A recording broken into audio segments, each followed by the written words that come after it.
Добрый день, уважаемые коллеги. Татарский государственный академический театр имени Галяскара Камала принимает эстафету акции в дар Бахрушину от Воронежского академического драматического театра имени Кольцова.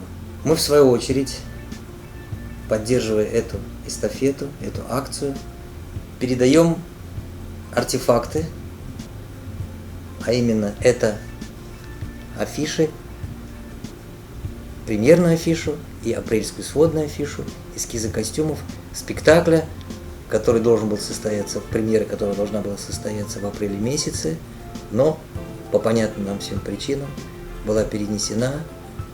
Но несмотря на это, репетиции продолжались. И вот сегодня, 11 сентября, этот спектакль увидят зрители.